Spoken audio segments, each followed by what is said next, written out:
నుంచి అక్కడ అరుణాచల్ నుంచి గుజరాత్ వరకు ఉన్నటువంటి సమస్త భూభాగం అంతా భారత మాతనే. అర్థమైందా?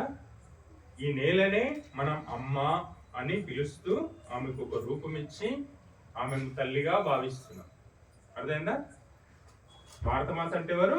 ఈ నేల, నేల తల్లి అంటాం కదా, భూమాత అంటాం కదా.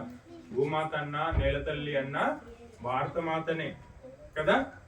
మరి ఈరోజు మనము శివుణ్ణు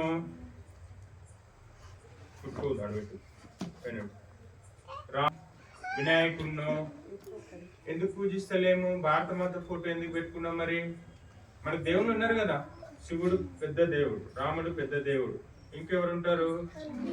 విష్ణు పెద్ద దేవుడు ఉంటారు కదా, ఆంజనేయుడు పెద్ద దేవుడు ఉంటాడు కదా, బ్రహ్మ ఉంటాడు, గణేష్ ఉంటాడు, వీళ్ళందరూ ఉంటారు కదా, హనుమంతుడు చెప్పిన ఇంద్రదేవుడు, ఇట్లా చాలా మంది దేవుళ్ళు ఉన్నారు కదా, మనం చూస్తాం కదా.